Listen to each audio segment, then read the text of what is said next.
Big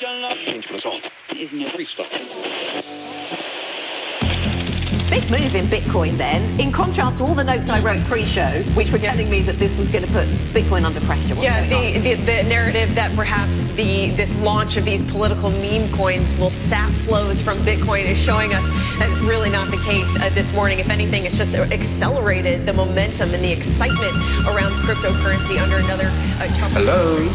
Hi, 𝗬𝗍𝗿. What is all this FOMO about? Should I buy Bitcoin now? Are you smoking your socks? You should rather watch my show.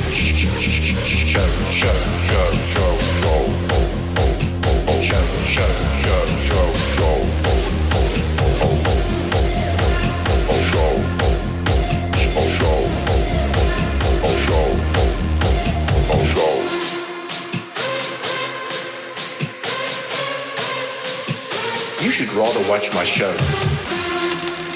All right, legends, what is happening today? What is happening here with the price of Bitcoin? Is the low in? Are we getting the bounce? Are we going to go to all-time highs? Those are the questions. I see a lot of people are excited. Some managed to catch the low here at the bottom. Some people struggled. Some people got stopped out. Some people got liquidated. Right? Crazy market that we have out there. But it's about trading the high probable levels. And I mean, we did bounce at a very, very, very interesting level. This morning, I did a private community update, and we spoke about this level right over here. Bam. And we nailed that level to perfection. If you were a little bit persistent, you would have gotten into this trade.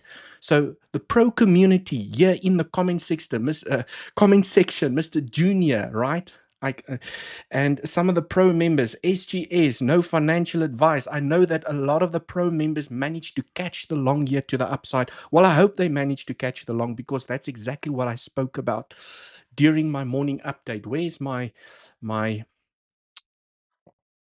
oh, right. This was my Discord, legends. This was my Discord update right over here. Okay. Can you guys see? This was my Discord update this morning. Let me just make this bigger again. And just want to make sure that you guys can hear the system audio, right? And what did we speak? You know, I mean, come on, legends. Right. This is typically where I would have now entered. Okay. Blah, blah, blah. Right, that is basically where we spoke about a very important level, legends, a very important level, the longing opportunity. You put your stop loss, right? Because you have to the upside, right? I got actually stopped out of this trade. I got stopped out once, and then I re-entered, right? And now the rest is history. Legends, remember to smash up that like button. Let us put on some background music. There we go. Right, legends. Woo, how many people here on the stream? Almost 100 people on the stream, 20 likes. I know that we can do better than that. Let's do some technical analysis here on the price of Bitcoin. Remember to smash up that like button. Hit subscribe if you're not already subscribed. This is where we talk technical analysis. Not what I feel like or what I want the market to do, but this is all based on pure technical analysis. And the level, legends, there were three levels. 3 levels, and they all came together. Those 3 levels, they came together, and they 𝗖𝗍�59, and they created this nice little bouncing zone that we created this morning, right, legends? If I go here onto the 4-hour time frame, okay, first level, right? Because I love to look for confluence. You have to trade from an area of confluence. If you are looking for longs, you have to build up confluence, especially if you're getting a drop here to the downside, okay? If you're getting an aggressive drop like this here to the downside, you need to have some clear confluence. And when those planets starts aligning, okay, that is where I will typically aggressively be looking for a long to the upside. First point of order is when you take a fib from the low to the high, okay, we tapped the 50% Fibonacci, okay? That was the first confluence that I built up over there. Okay, so let me just drag it closer so we can see the lines when I zoom in. Okay, there we go. That was the first area of confluence. The second area of confluence is that, you know, I like to play what if games with myself. I was like, what if this is the end? This is the end. And this is part of a corrective structure. 3-wave zigzag lightning bolt corrective structure. Okay, then what I do is I take my trusty old trend-based fib extension from the high to the low to the high. And now, 1.618. Can it be that we have the 1.618 exactly where we got the bounce? Can this be real? Is this a movie?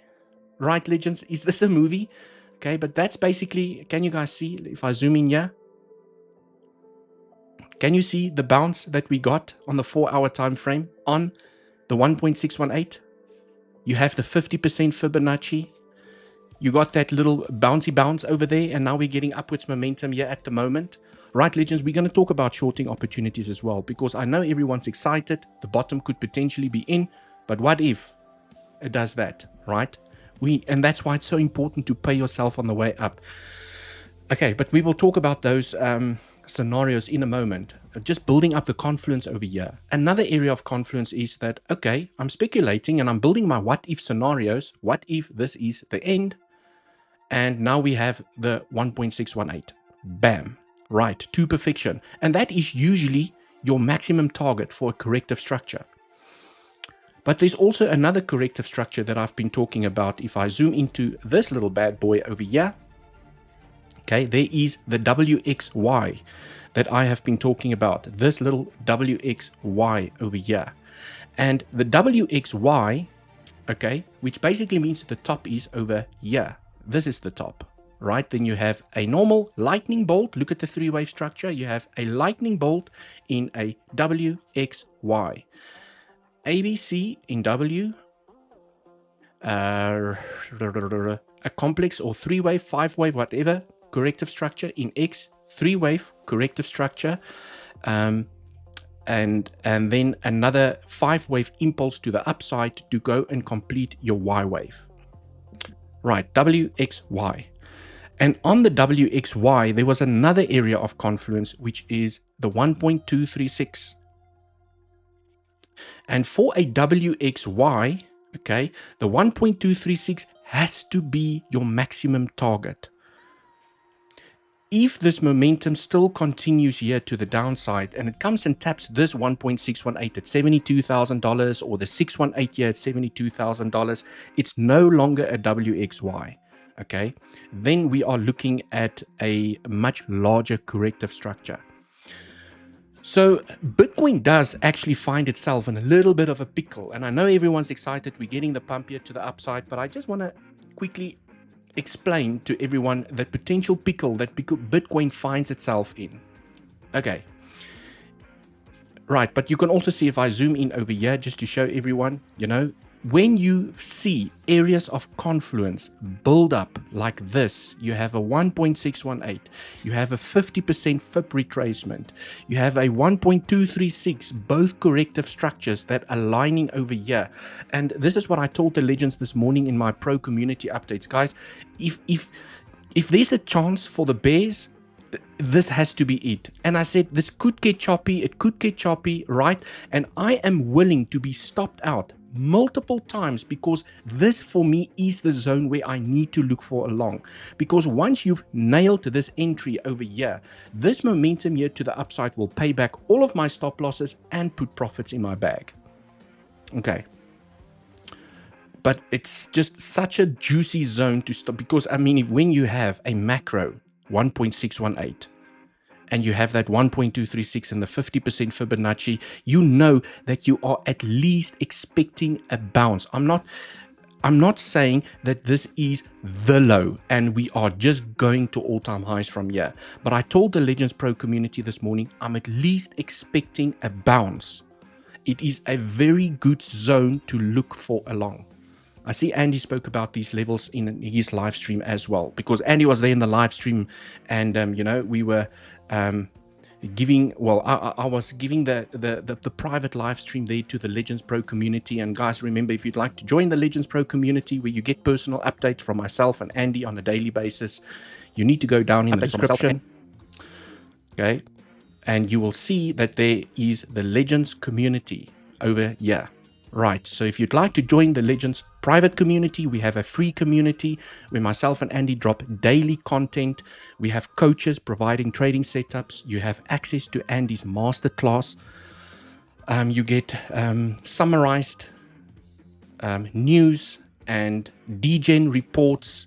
I mean, the list just goes on, and you're surrounded by like-minded people and some professional traders. I've seen some of the legends inside there. Yes, they're absolutely nailing the trades.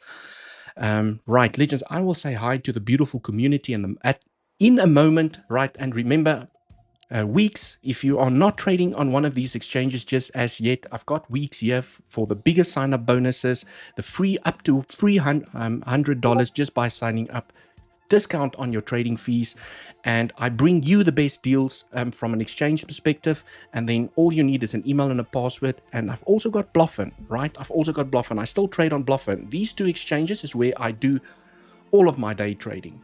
Okay, these two exchanges, day trading. This is where I do my day trading. I've got some investments here in 𝗖𝗿𝘆𝗽𝗁 and 𝗞𝗔, but that's where I trade with my larger portfolios, right? Swing trades, spot bags, and those type of things.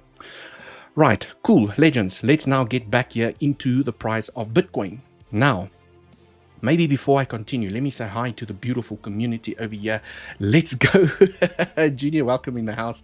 Always appreciate the love and support. Legends, smash that like button on your way in. Yes, I don't want that like button to be bearish over here. 47 likes. I know we can do better than that. There's a like in everyone, right? You just have to share it. Hello, Cornell. Welcome to the live stream. Camille? Soul, V-shaped recovery could potentially be possible, right? I'm not sure if you guys want to look at altcoins. I've just noticed when Bitcoin takes a dump here to the downside, like it did, this aggressive dump to the downside, no one is interested in altcoins for some reason, okay? Everyone just wants to focus on the king of crypto, which is Bitcoin, where I do 99% of my trading, okay? During this dump, I was calm. I think it is one of my best achievements so far. Yes, that is an achievement. That is definitely an achievement, okay? To stay calm and level-headed and not let the emotions get the better of you, that's definitely an achievement. So well done, Reed. Hello, Devil. Smash like. Yes, like that smash. Please look at, okay, I will look at some altcoins during the later part of the live stream. Low is in. I think super cycle can be this low. Yeah, there's something else that I want to share about that potential super cycle that I spoke about. When was it? Yesterday? Okay, there's another scenario, and I have to give credit to someone else that came up with that scenario. Okay, and I will give him a shout out when I speak about that scenario, because I did not see that scenario. And sometimes, you know, you do still learn from other people. Okay, hello, hi, Irina, welcome to the live stream. Elizabeth, welcome. Sick intro, Jordan, thank you so much. I appreciate it. Hi, good people. Hope you're all having a great Friday. Warning, this stream may cause increased IQ. Better risk management and occasional mooning. Yeah, that is absolutely spot on. Thanks, Mr. Junior, for the humor inside here. Will BTC go higher than 85K? We will analyze that in a moment. Okay, thanks for the setup yesterday. Took that long at the naked point of control you mentioned. Yes, there was also, now that you mentioned that, there was a naked point of control. Okay, I have many naked point of controls over here. This one I can actually delete because that's one that we've lost. But I mean, look at, you also have a naked point of control that we identified. I think this is the naked point of control we identified yesterday. Naked point of control, can't remember. 1.618, 1.236, 50% Fibonacci. This is, legends, where you need to pay attention. Okay, this is where you have to pay attention. I can't say that enough, right? When you hit confluence like this, you need to be like, you need to be sniper, right? And I told the Legends Pro community, and I'll go through that in a second as well, how I will trade the situation over here. I spoke about a swing trading setup as well, which is not my favorite to mention, especially on live streams, because most people, let me rather rephrase myself, most people don't manage their risk properly with a swing trade. Okay, so, but there are better ways to get in here, but I mean, both trading scenarios have pros and cons to it. Right, hello, Welcome. I'm ready. Let's go. My spot bag is ready, but I bought the dip. Elizabeth, well done. If you bought the dip, well done. If you're buying where no one wants to buy and it feels really uncomfortable, maybe, it's a good space or a spot to start accumulating. I'm in 78.8. Nice call, Dewald. 70. Yeah, Mr. Junior, you got in the trade. Yeah, I think I saw you there in the live stream this morning. Definitely. You got in at 70. Where is it? 78,841. 78,841. Oof, what a beautiful entry right over there. Okay, literally, you nailed that entry. Okay, you nailed the entry. You have your stop loss below the low. As soon as price moves in your favor, you protect your position. So now you should have a free trade. Okay, and I hope you are paying yourself on the way up, because that's what we do from a day trading perspective. We never think from a Legends Pro perspective, we never think it's the trade. There is a mindset that you can apply to say that, well, I will always, you can put in a rule in your trading plan to say that when you take a long, you always leave 10% of your position open, for example, so that when price goes higher, okay, you don't have that FOMO, you're still benefiting from the upwards momentum, and it calms the FOMO, right? It calms that greed monster on your shoulder. Instead of sitting there to say that, damn, I took profits and now price has gone up another $10,000. I should have not taken profits. No, we take profits when we hit resistance. That's how it works. You have to. Okay, right. I got stopped out, re-entered too. Yes, daily profits, 888. I also got stopped out once. Okay, and I actually got stopped out during the live stream. I told the pro community that's where I would enter. This is where I would put my stop loss. And then I think 5 minutes later, I got stopped out. But then after I finished the update, I then re-entered the trade, put my stop below the low, and now it's protected. But I just knew, I'm not going to let this opportunity go to waste, right? And I told the Legends I'll get stopped out multiple times, but I know that this is the zone I need to look for long. Okay, like this was the zone to short. This is the zone to long. Okay. And the rest is history now. I mean, it looks absolutely like a nightmare with all these point of controls. Let me just clean up the chart over here. Okay, cool. Not happy with Link. Yeah, I mean, I bought a little bit yesterday or the day before, a little bit of Link on my spot bags. But I mean, I'm buying for long term. I'm not buying for a day trade. It's not a day trade, right? My spot bags are long term, and Link is one of those that's very, very long term. Some of my other spot bags are spot bags that I plan to cash out during this year still. Okay, but then I've got my long term portfolio, which is just add. Right, cool, Legends. You guys are writing comments faster than I can go through it, so let's get the party on the road. D-line strategy, yes, the D-line strategy also played out to perfection, because there were so many ways that you could have gotten into this trade. If I go here onto the 5-minute time frame, okay, and let me just take the comment here out the way. Let's zoom into this price action. Okay, there was a couple of ways that you could have gotten into this trade. There is the 1.618. Swing failure patterns are usually the best way to get in, but they do sometimes test your patience. And a lot of people cannot manage the emotional strain that it puts on you when you get stopped out multiple times playing a swing failure pattern. Because I told the Legends, the market makers are not going to make this easy. Look at how we bounced on the 50%. The white line over here is the 50% Fibonacci. Okay, look at beautifully how we bounced. Okay, and if you entered over here somewhere and you had your stop below the low and you didn't take profits, you would have been stopped out. And then it got acceptance back above. And then you're like, okay, now it's going. Oh, it's not going. And you get stopped out. And then you have this local swing failure pattern. And okay, now it's going. And you get stopped out. So it was a good attempt over here. But right, when, the 1.618 for me was just way better. It was a way better attempt for me to get in at the 1.618 than speculating on these level, or especially the 50% Fibonacci, because it didn't have a retracement target or an extension target, okay, from a corrective structure perspective. But I knew once you are at the 50% Fibonacci and you combine it with other levels, then you are in the zone to start looking for some longs. Okay, So, I mean, you could have gone swing failure crazy over here. And if you practice good risk management and you entered with 1% of your portfolio every single time, you would have lost almost nothing, even if you got stopped out once, twice, thrice, and maybe even 4 times. Even if you got stopped out 4 times, but you risked the same amount of capital every single time with your tight stop loss below the low, you would have now made back all of your losses and have profits in the bag. Okay, but this was the zone to start looking for long. This is where you pay attention. Right, so what happened is, well, before I talk about what happened, is that there was a couple of ways to get into the trade. The best way for me is a swing failure pattern, right? You dip below the level, you get acceptance back above. That's where I entered and I had my stop below the low. And then it came back down and I got stopped out. And then after my update to the Legends Pro community, I re-entered. I don't have a perfect entry. I didn't nail it to perfection. My entry is more or less in this zone over here, but I still had proper risk management, not risking more than what I can afford to lose.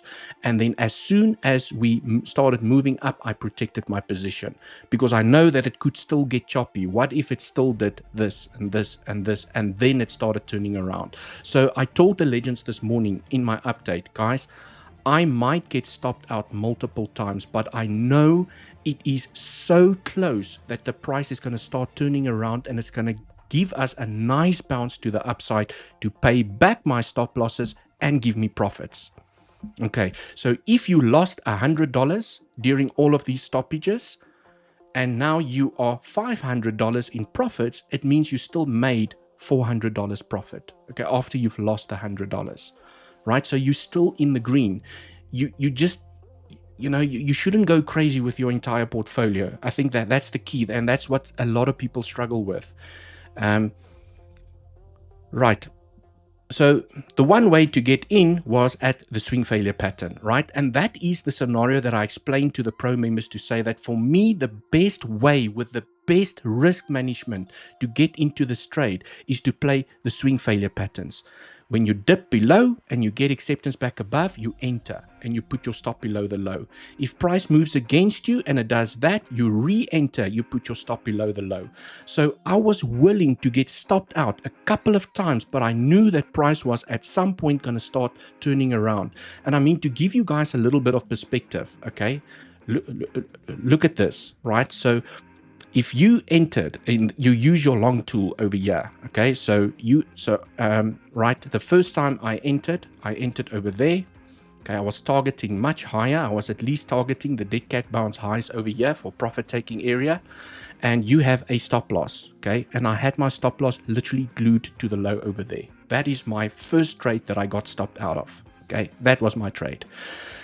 My stop loss was 0.23% away, okay, which means that even if I took 1% of my capital and I played a 200x leverage position on that 1% of my capital, I will get stopped out and not get liquidated, and I will still lose less than 1% of my capital, because only if my stop loss was at 0.5%, round about there, if I had my stop loss over there, okay, let me zoom in so everyone can see. If I had my stop loss at 0.5% over here, then it means at a 200x position, I would have gotten liquidated if price moved against me. But because I had my stop loss glued to the low, I did not even lose 1% of my capital, of that 1% that I risked.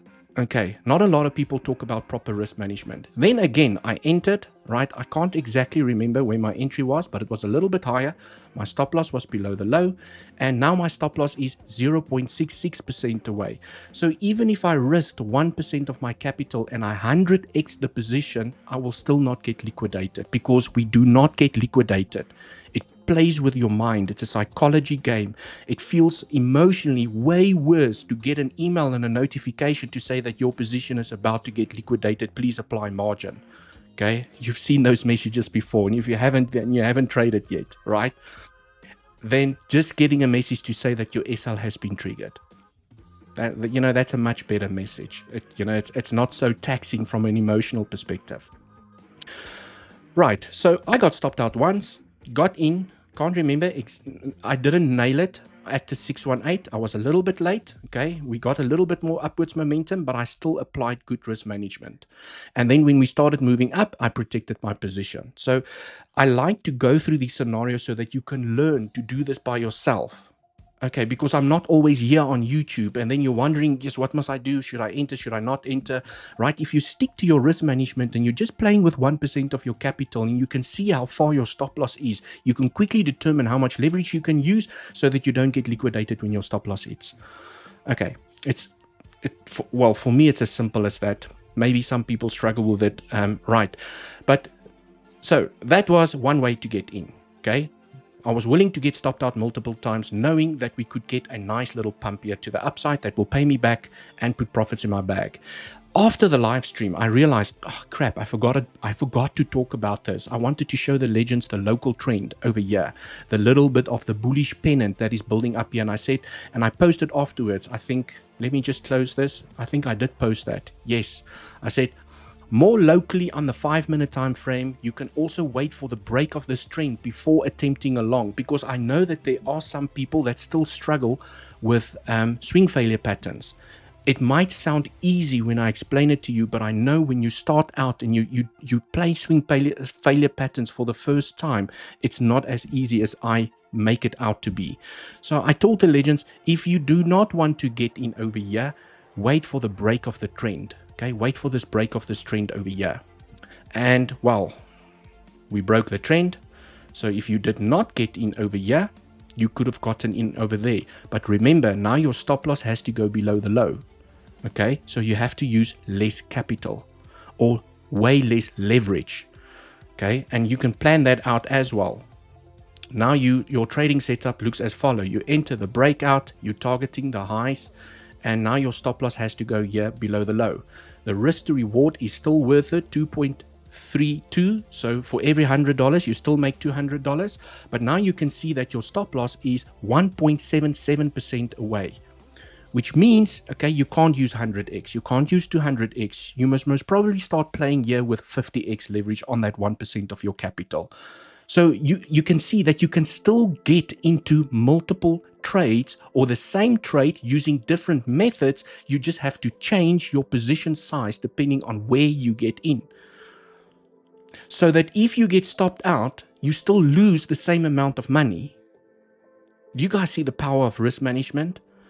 Whether you catch it here or whether you catch it here, you still get into the trade. Okay?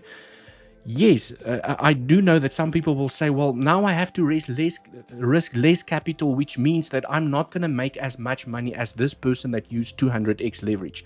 Well, that is the advantage of learning multiple trading strategies.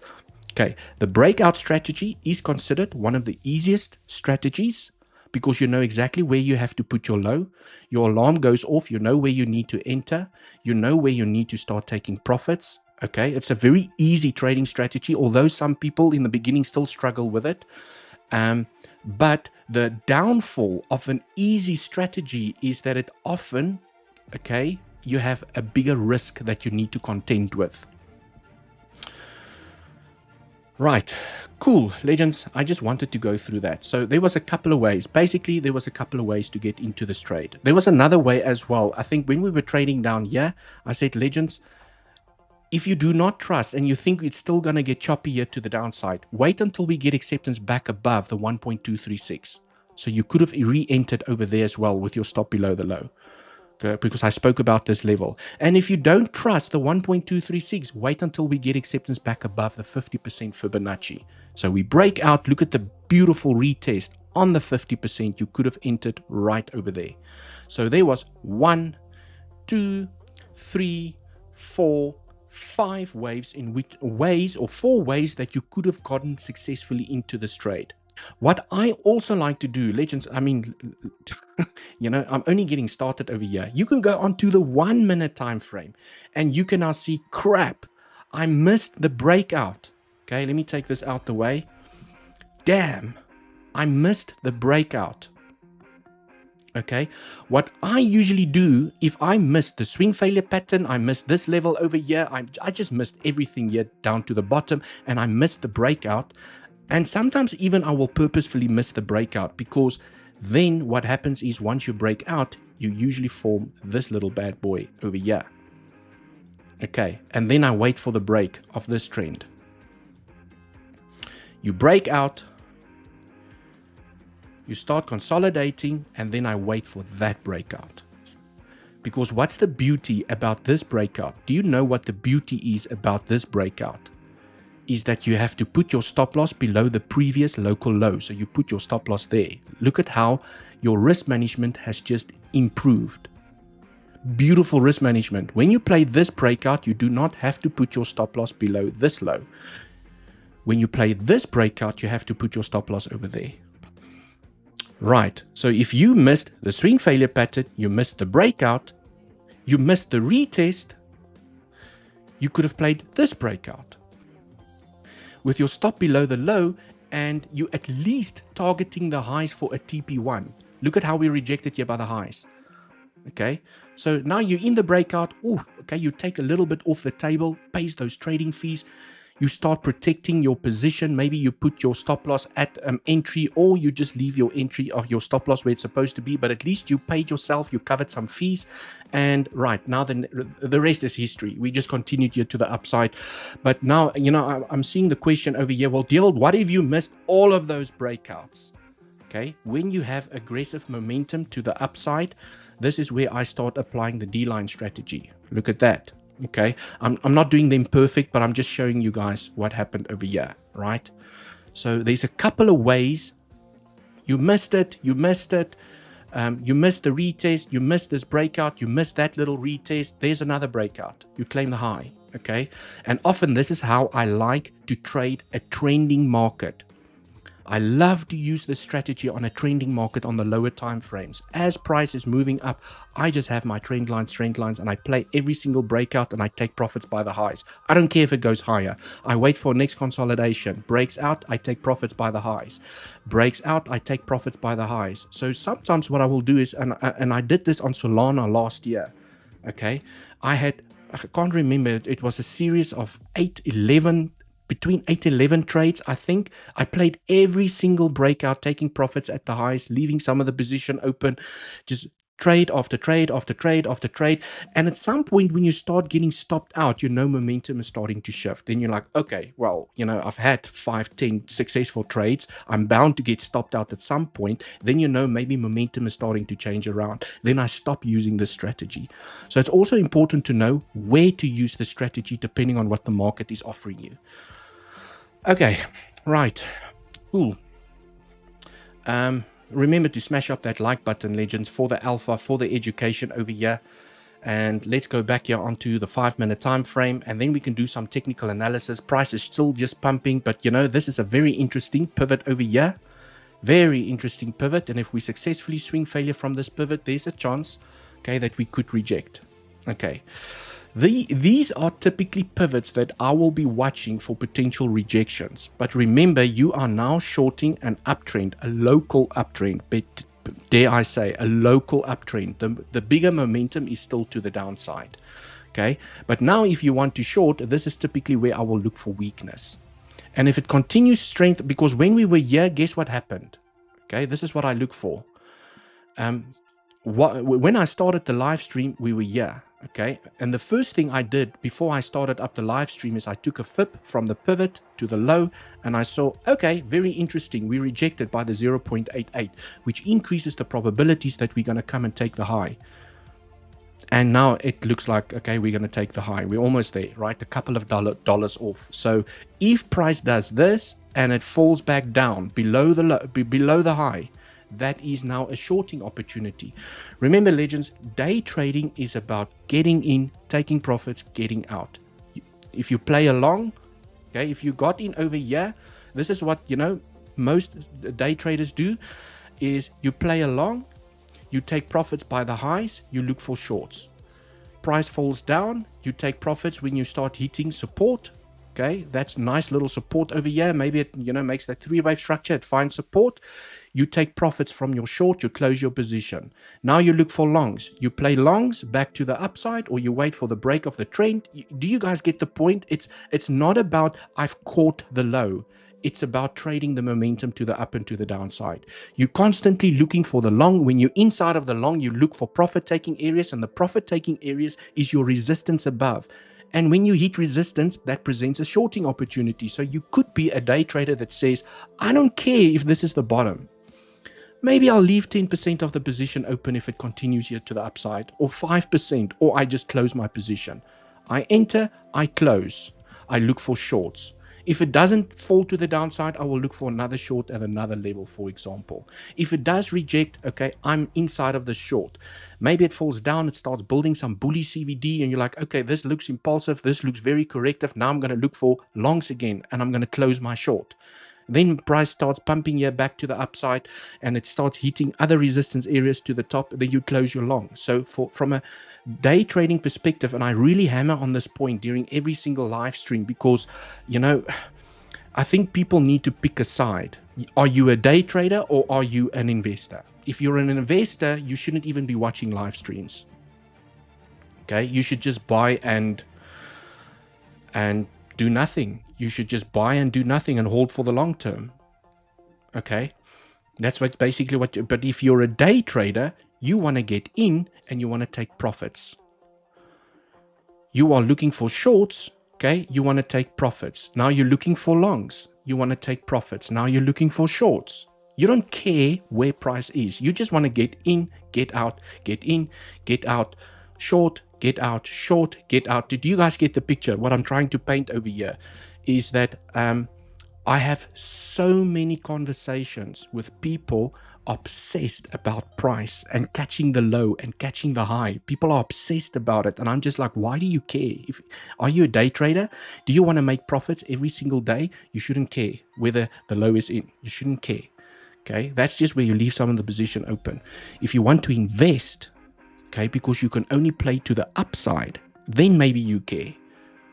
But an investment strategy is a long-term strategy. It's not a I get in, I get out, I get in, I get out. Get in, get out, get in, get out. That's day trading.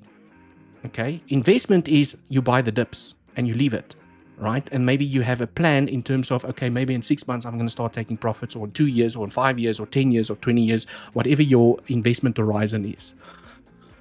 Okay, if you're a swing trader, then I could understand. Okay, you're trying to catch those swing lows and the swing highs, and that's a completely different trading strategy. That's not day trading, that's swing trading. Day trading is typically in a day, you get in and you get out. That is why it's referred to as day trading. Okay, cool. I've had my little rant over there, but I'm getting so tired of the conversation. People are so obsessed about the low and the high and the... Okay, yeah, I get it. If you're an investor, you should be obsessed about the highs and the lows. But I mean, all you can do at the end of the day is buy up the dips. That's all you can do, is buy the dips. Okay, because no one can predict the highs and the lows to perfection. Right? Cool, legends. Let me go through some more comments and we can do a little bit of technical analysis on the larger time frame. Okay, currently getting a little bit of a reaction where we are right now.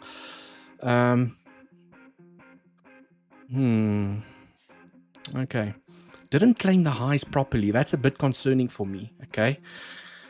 Yes, we're getting the rejection, but I'm not convinced, legends. Did we really claim this high as just, or this is a double top? Like literally a perfect double top to the dollar, to the damn dollar. We tapped the high, but we didn't claim it. Okay. That is typically where I get in. These ones to me is not really convincing, okay? But we do have a double top at the moment as price is falling here to the downside. So just pay attention. I want to see what CVD is doing here on the local time frame, because CVD usually gives you a clue, okay? CVD gives you a clue, right? Can you still go and claim that high once more? And okay, no bullish CVD at the moment. Right, very neutral, can't use it. But you can, I can see with the momentum here to the upside, there was continuous bullish CVD. Right, look at these pivots, bullish. Okay, look at these pivots, bullish, bullish. Okay, look at, let's see, was it this one? No, that one actually claimed the low. Right, but there was twice there was bullish CVD. I'm sure if I spend a little bit more time, we can spot some more local bullish CVD. Right, yeah, there was bullish CVD against those two pivots on yellow. Okay, on yellow, bullish CVD. So while price is, and this is what I look for. If I had to enter along over here, right, like some of the legends, the pro community, okay, you're looking for signs of strength inside of CVD. And every time you have a pump and you have a retracement with bullish CVD, it confirms that you're going to come and take the high. So you leave your position. You don't take profits yet. You pump, you come back down, you form bullish CVD, okay, you're going to claim the high. So with every pump and dump, it consistently created bullish CVD, confirming that momentum can still continue. Now over here, look at where CVD is. So it's very neutral. It's not bearish, it's not bullish, it's just very neutral at the moment. So it's not showing me a sign of strength against this pivot. If price still moves down a little bit further, I will be interested in this pivot. If it starts building bullish CVD against this pivot, then you might get another bounce to go and claim the high. Okay, so I like to pay attention to the 3-minute, 5-minute CVD to confirm momentum to the upside before I start taking aggressive profits. Okay, but it has to be said that we did hit a profit-taking area. Okay, the high is definitely a profit-taking area. Right, but you could always leave some of the position open for higher levels. Okay, cool. Let me go. Did it on 𝗞𝗄𝐶. Well done. Right. Do you think it could run up and reject at 91K? Okay, we're going to talk about the higher time frame levels now in a moment. Thank you. Thanks for the question. Can we expect one more low? Yes, there is a potential for one more low. I will go and analyze that in a second. My ETH alarm keeps on going off like crazy over here. Guys, oh yes, I wanted to just tell everyone, because I have spoken about this during my previous live streams. I got stopped out of the ETH trade. Okay. Got stopped out because my stop loss was glued to the low. Okay. I got stopped out, but I got back in. Right. I spoke about ETH this morning in my Legends Pro community as well. I told everyone I got stopped out, but we're getting an SFP. We're getting an SFP. Okay, the risk management is amazing. It stopped me out. It claimed the liquidity. Whoever had their stop losses here is now out. But when I see price above a pivot, I re-enter. Okay, so I re-entered ETH. So I got stopped out because I take the knock. Okay, I don't add to my position because price could have waterfalled. What then, right? I took the knock. I got, and this is how frustrating sometimes trading gets, is that look at how I got stopped out by a couple of dollars because I had my stop loss glued to the low. Stopped out, but then, swing failure pattern. Risk management is amazing. Stop goes below the low, right? And now ETH is here at the trend, nibbling at the trend. Will it find the strength to break out, or has Bitcoin now made the double top where it's going to find a little bit of a deeper correction? That's now the question. Okay, let's get back here onto the price of Bitcoin. And I want to go onto the 15-minute time frame now and just clean up the chart ever so slightly, switch off these things that I have just drawn and take all of that out and do this. Right, cool, legends. Now let's look at this entire structure. Okay. What if we close the daily above the range low? That would be a nice little bullish sign, but we can go the range low, or the range low that we've been speaking about. I just want to go check. Where's that range low? Range low is, do I still have it here? Oh, there we go. Support. I mean, critical support. I had that level. Okay. So from a swing trading perspective, these are the zones that you are looking for. From a swing trading perspective, you have stop losses that are way further away, and you have profit-taking areas that are way further away. Swing trading, believe it or not, is an advanced trading strategy because a lot of people struggle with swing trades.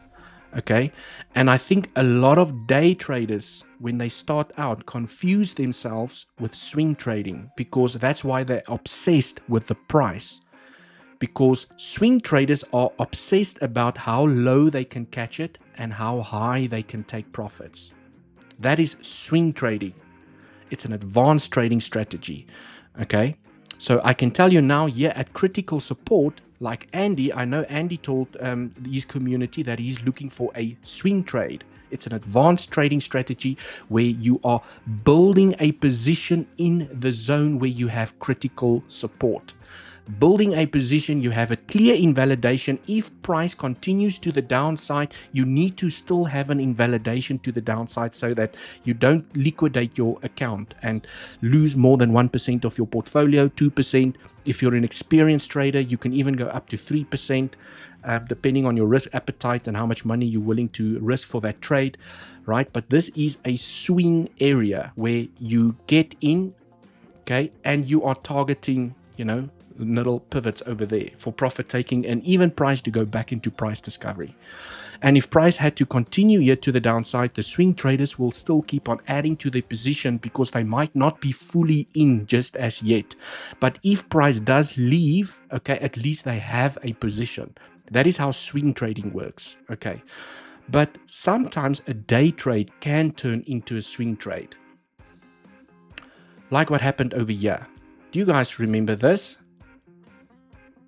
You guys remember this? Okay, we shorted the community, not me.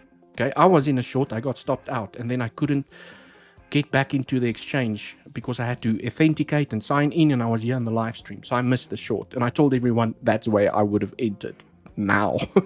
And then some people caught the short here to the downside. Okay, but I did highlight offered profit-taking areas. There was a liquidity pool at $95,000, right? And there was those little lows, and there was the target for the berry CVD. So I told everyone, you take profits when you start hitting support because you don't know if you're going to turn around. But you can leave some of the position open for lower levels. So if you left 10% of your position open because that's part of your strategy, okay, and you would have now had a swing trade to the downside that lasted for a couple of days. That is a swing trade. Okay. And I know that some of the pro members told me that they still have some of that position open down at these levels. And then this morning in my update, I said, if you are still inside of this position, this is an important level to consider taking majority of the profits because you're starting to hit major support. Okay, this is where you really need to, if you have a short from this level and you are just leaving your position and you haven't taken any profits, okay, you gambling. You're starting to gamble. You must, even if you just take 50% of the profits because price could turn against you, stop you out and then turn around back again. Okay, and then you waited how many days, maybe 2 weeks for this price action to play out, to stop you out, and then for 2 weeks you actually made nothing. You were in profits, you lost all your profits, and then price moves back down again. Okay, so you could have played a short, you could have played a long, and you could have had 2 successful trades in this zone. Right, cool, legends. And I know some of the legends are still in that trade. I'm not sure if any of them have closed the trade, because there's always the chance that we could still go back down and make another low, right? The market is here to surprise us, and it can unfortunately not be predicted. And this is why you trade with good risk management, take profits at support resistance. You guys get the idea, okay? Yes, there's a chance that maybe now the low is in. There's a chance that maybe now the low is in. This does look very the question is, legends, how many it's like when I draw this out for you guys in Elliott wave theory, when you form a 1 2 1 2 1 2 1 2 1 2, you're just building up 1 2s, okay? 1 2s structures are very bullish or bearish to the downside. They're very impulsive, and then you get that nice little fall to the downside, and then you get 4 5 4 5 4 5 4 5 because it has to repeat what it started at the top. If there are 6 1 2s, it has to have 6 4 5s. Okay, it has to end the way that it started. Now the question is, I don't know, and I'm not going to go into the 1 minute time frame to go and figure this out, But, you know, when you go onto the 5 minute, 1 minute time frame, there's a lot of 1-2s inside of that structure. There's a 1, 2, 1, 2, 1, 2, 1, 2. So I can most probably, just from looking at here on the 4-hour time frame, I can count 1, 2, 3, 4. 4 1-2s. And now we have the dump. And now you have 4, 5, 4, 5. Maybe we need another 4, 5. Okay, we need 4. We need 4 5s. I don't know, legends. I don't know. Right? I'm not going to go and spend hours here on the smaller time frames trying to figure it out. I don't care. Right? I get in, I get out, I take profits. I'm happy. I don't care whether this is the low. I will leave some of this position open here for higher levels. Okay. And I can tell you guys now, if price had to fall down and it claims the low again, guess what? I will be there, ready for a long back to the upside. And my entry will be there if I'm not sleeping, and my stop loss will be below the low. And I will long this thing again. Okay, like I've been doing on AR, for those of you that's been following me, you know how I have been trying to get into AR, catching the lows every time being stopped out at break even. That is how, well, that's the best way that I know how to catch a low with good risk management. I've been stopped out a couple of times on AR already, but I haven't taken a loss yet on AR. Okay, trying to catch the bottom. I haven't taken a loss because every time I get stopped out at break even. Until some such point that it turns around. Okay, because AR is a swing trade. That AR is a swing trade that I have open. So, but I still like to get in without, you know, losing money. But you know, you don't always get what you want. Sometimes you do take a loss, like I did on ETH. I took a loss here on ETH. I told everyone yesterday. I can't remember exactly where I entered. I entered. Was it here? I entered here on ETH. Right, I had my stop loss. I got stopped out like literally by a couple of dollars, but then I re-entered. Now I have a better entry and it's protected. So at least now if I get stopped out on ETH, it will be a break-even trade. So happy days. Right, okay, cool, legends. So what I want to watch out for now is that there's the range low. Okay. If, just want to see something. 4 5 4 5 4 5. I'm just trying to figure out fourth wave target. Okay, so fourth waves are not allowed to tap the 0.618.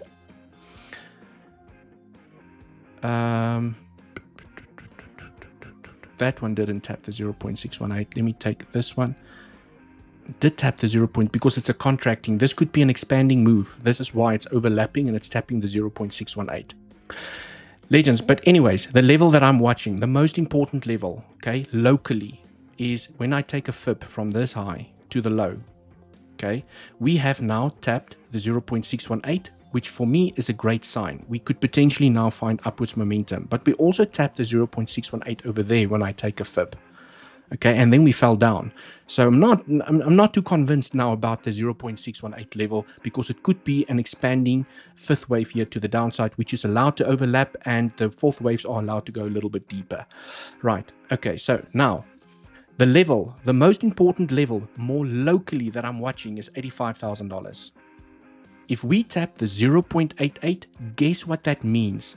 If you tap the 0.88, even if you get a rejection, it means that price away from the 0.88 has a high chance of being a corrective structure. So if we can manage to claim $86,000, okay, it's 85,992. Let's just call it a round number. If we can claim $86,000, maybe even today, that would be great, because then you increase the probability of taking the high. And guess what happens when you take that high? So even if we get the rejection, I will be aggressively, if you are not in a trade, okay, I will be looking for a long, because the movement away could be a corrective structure. The problemo is that it could be a B wave to the downside that takes the low again. This could be A, B flat, C back to the upside. All right, so it's going to be important to see if you get some confluence, if you have some local bullish CVD building up when you take your FIB from the low to the high, there by the 0.618, you know, how does price look over there? Is it forming a trend? It's usually the best way to get into those little trades is that little tip that I like to do. Okay, so let's play this out, legends. Let me just make this a little bit smaller so we can see the levels properly. Okay, let me take this out the way. Right, so let's play this out. If price can manage to find some upwards momentum and it taps the 0.88, I wanted to tap the 0.88 because as long as you, okay, I will get to the other case now, and it rejects, okay, it starts falling here to the downside, it's most likely going to form a trend.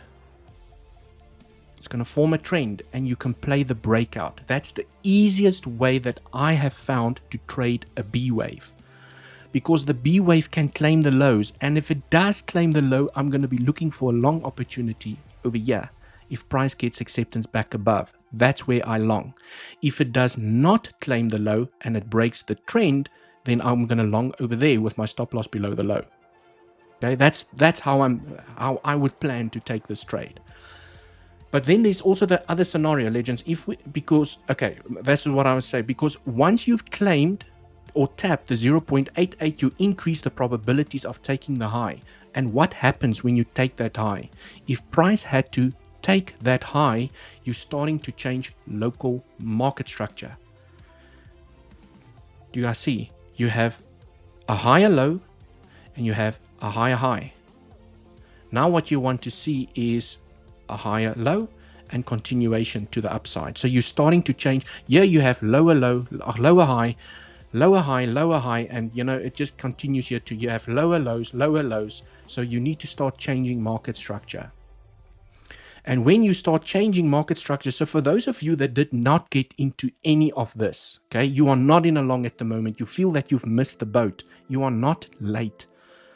There are many professional traders that works for institutions because this is how they've been trained, okay? Institutional traders, this is how they've been trained. They do nothing over here, nothing. They wait for market structure change. They wait for this. Once they see market structure is starting to change, they wait for the retracement for a long entry.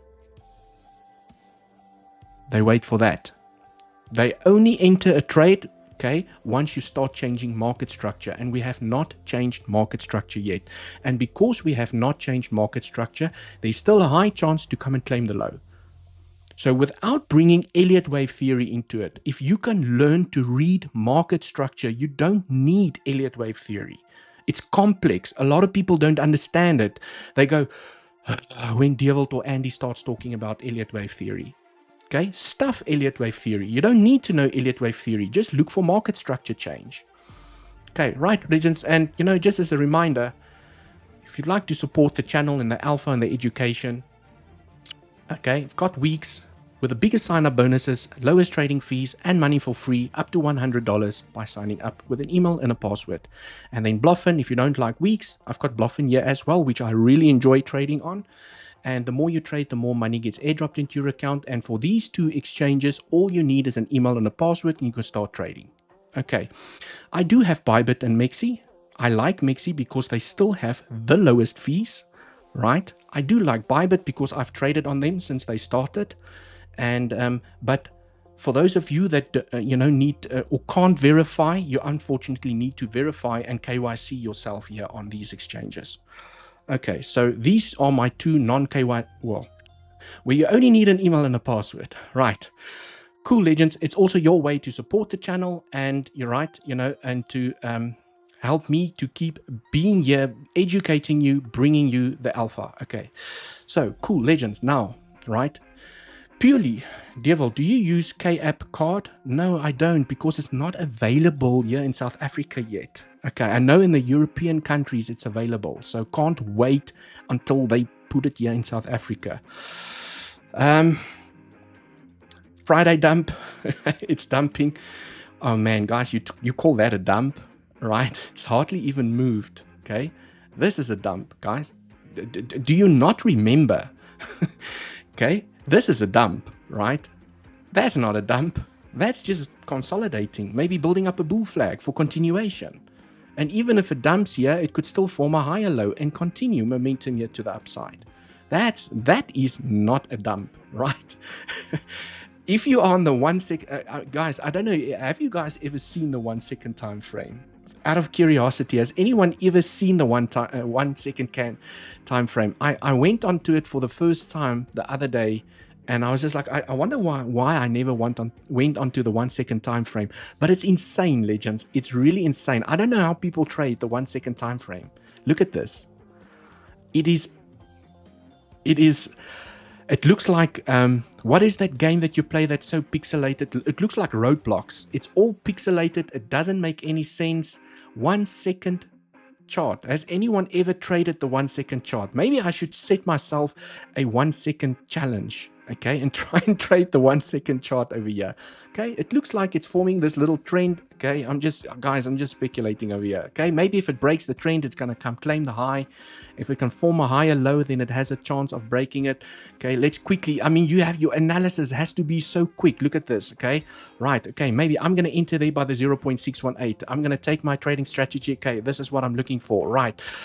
This is most probably 1,000x position, because here on the 1 second time frame, okay, you need to be very quick. Okay, right, we're breaking out. I've already entered here by the 1 point. Yes, you have to be quick. Okay, now what you do is, okay, you protect you drag your stop loss up right below the low, and once you hit the high, you need to start taking profits. Okay, so I feel like I'm in a racing game and I'm a commentator giving some comments over here, right, legends? Also, when you take a fib from this high to the low, you need to start paying yourself by the 0.618 and the 786 Fibonacci, because you could reject, okay, at the 618 where we're getting rejection, and that's typically where I would have taken profits on the 15-minute time frame. But we're now here on the 1 second time frame, so we need to be quick. Yes, I don't even know how you enter these trades so quickly and put in your stop losses, and your, like, it's insane. Okay, there we've taken the high. I'm out. Successful trade in the bag. There we go. Woo. Right. Cool, legends. We've had one successful trade that played out in 10 seconds. Man, maybe I should try and trade the 1 second time frame. Okay. Oh, okay. Now I'm rather going to stick to like the 5 second or something. But there's a successful trade in the bag. But I mean, yes, you're going to have to move the leverage over here, legends, because I mean, these moves are tiny. If you entered here by the 1.618 and you took profits by the highs, that's a 0.18% move. So, you know, you have to play these positions with 200, 300, 400x leverage to actually get something out of the exchange, okay, to get some profits. Right. Oh my god. Yes, the 1 second is crazy, right?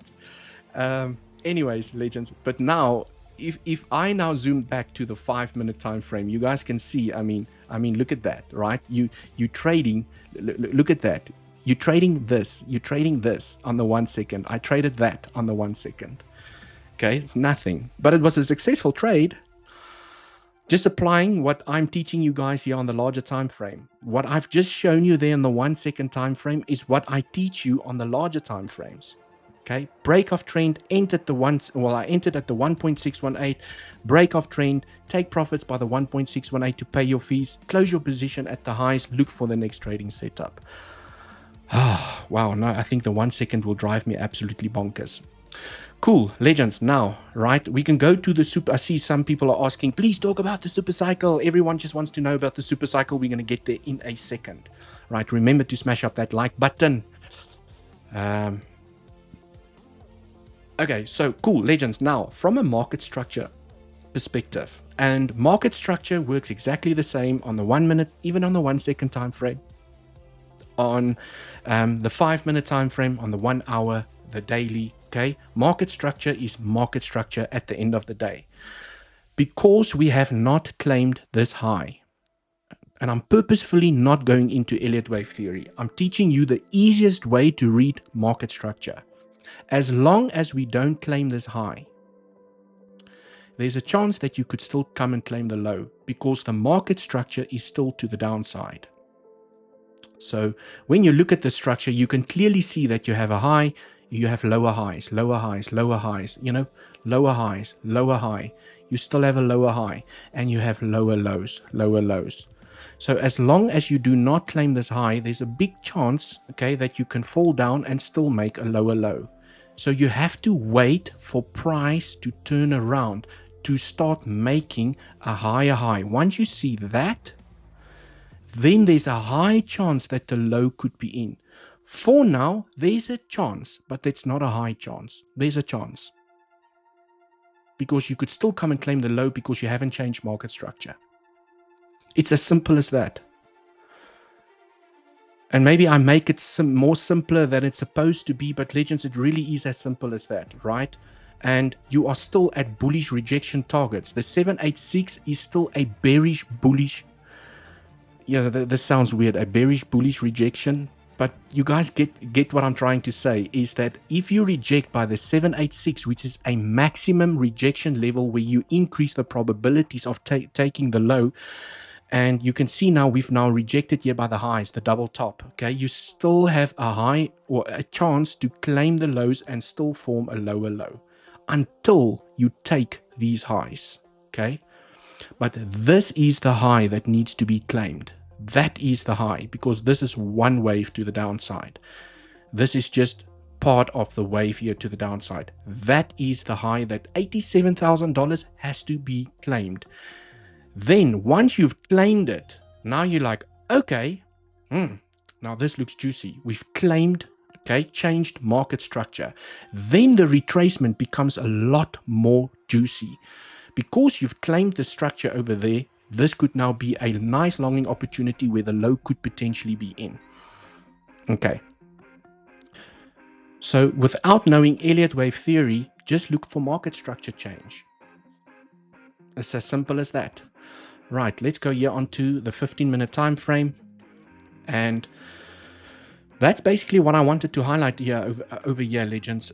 Also, okay, if there's still a chance for a 1, 2, let's say this is 3, it's now forming a 4, and it's going to make another wave here to the downside. Okay, the 0.618 is not allowed to be tapped. Okay, so it's still a little bit far away. It's here above the highs. Okay, as soon as we tap the 0.618 at $89,000, there's a high chance that that low is in. But you can see there's still a lot that needs to happen before we get there. So if you are one of the traders that got into this long over here thinking that it is the bottom, maybe it is. But you could get the rejection that takes the low again, and you are still rolling down. Okay. If you reject at the 50% and 382, that is a valid wave 4. Okay, where you could still come and claim the lows over here. So for the bulls, I know that the level is still very far away, but for the bulls to have better or more confirmation that the impulse to the downside is over for now, they have to claim $89,000. And it's not over until the bulls have claimed $89,000. Right, so also something that I'm watching over here is that if you are playing the break of the trend, this little bad boy over here, okay, so maybe you're waiting for the, sorry, let me do that again. Okay, there's another trend. There's also a trend from this pivot, okay, where there's now a potential breakout happening.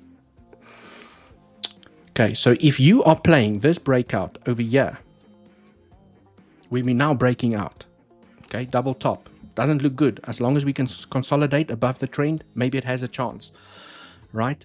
But you have to take your fib, because this is how I trade. Like I just did on the 1 second time frame. There's two fibs here. It's this one and it's this one. Okay, from this pivot over here. Right, you need to start taking profits. If you break out successfully over here, you need to start taking profits by the 50%, by the 618. Ironically, the 618 over here also has confluence with the trend. So maybe price continues here to the upside, taps the 0.618, gets the rejection, okay, from the trend. It gets the rejection from the trend, falls back down. Hopefully it makes a higher low or just claims the lows, right? But you are starting to change market structure over here. So it has a chance to make a higher low and then break out on the fourth attempt, okay? Because you have 1, 2, 3, and then the fourth wave. The fourth one is usually the breakout to the upside. So I'm sharing with you guys a lot of trading strategies over here. Okay, I'm not trying to predict where price is going to go. Because I sometimes see on the stream people say, oh, but all you're saying is up, down, left, right.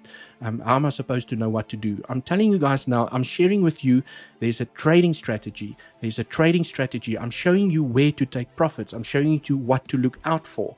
I've explained in so much detail how you could have gotten into that long. Okay. Right, cool. Now, let's go back here onto the daily time frame. Now the juicy part starts, because someone wants to know about the super cycle that I spoke about. Okay, and there's another scenario, and I have to give a shout out to Kun. I have to give a shout out to Kun. If you guys do not know who Kun is, he's the person that has taught me a lot about Elliott wave theory. So I want to go back here, just show everyone. So, whoops. There's a lot of people here in my subscription list, but I can tell you guys now, I don't even watch half of these things. I actually need to go and unsubscribe from a lot of these people, okay? But the people that I do watch the most is Andy, Kun, X4 Global, Matt, 𝗬𝗿𝗍𝗍, you know, right? The Diary of the CEO. I don't know if you guys have watched that. Love the Diary of the CEO. Anyways, right? Mr. Kun over here spoke about a scenario this morning that I would also like to share over here, but I'm not going to take credit for that in any shape or form. Mr. Kun, you are the legend. You came up with a scenario, and I would like to share it with my community as well.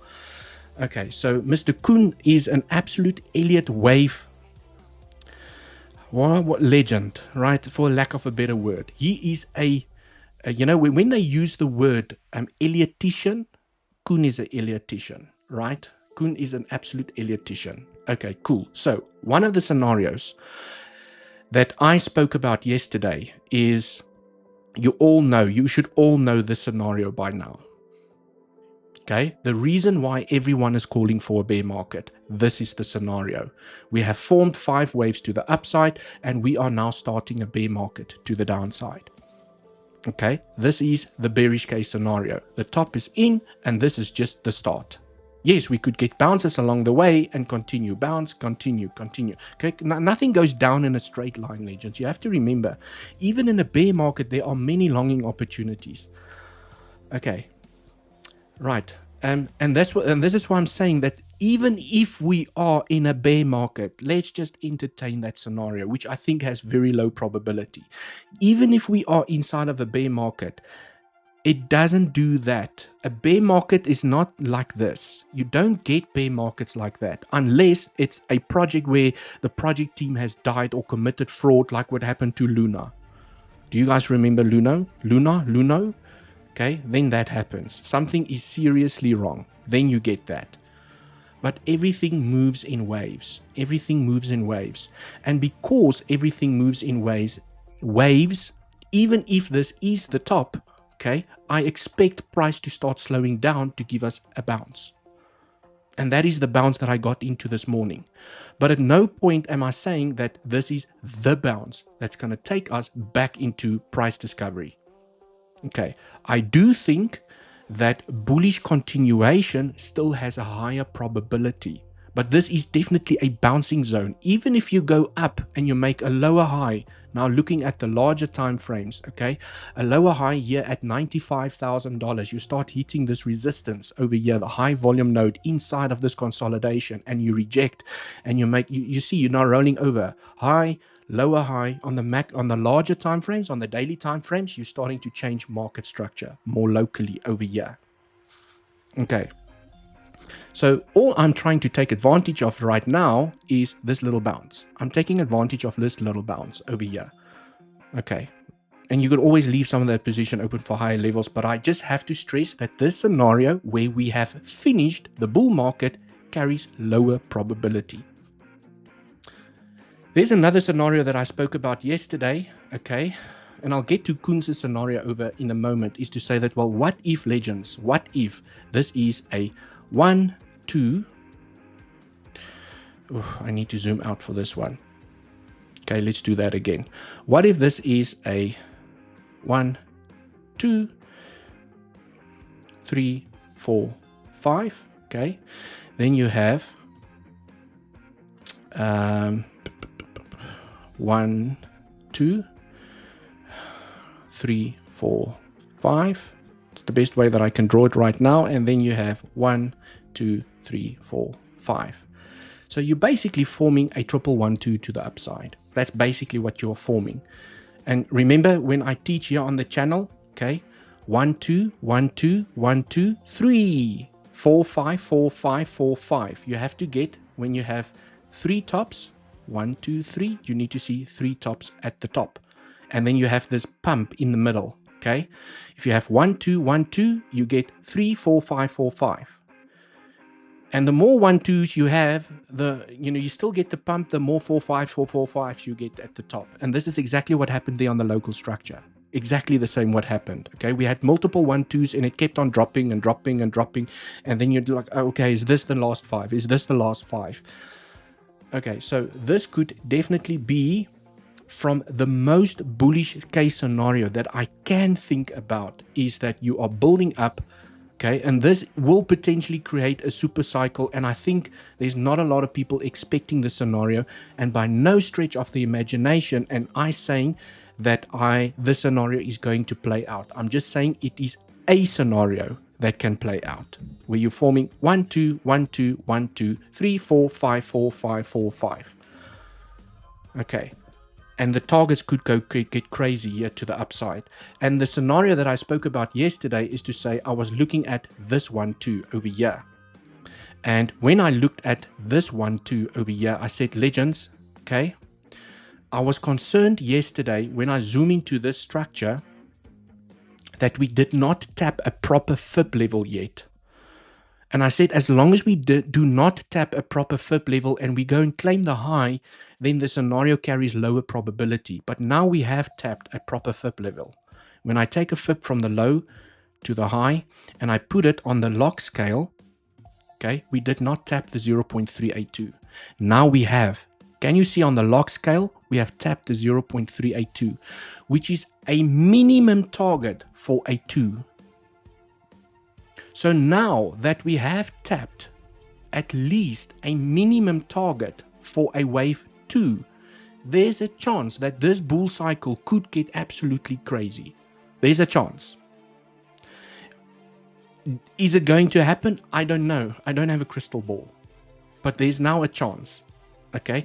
Ideally, your second wave, okay, likes the 50%, the 618 and the 786. So I just have to stress that this box is the most common targets for a second wave.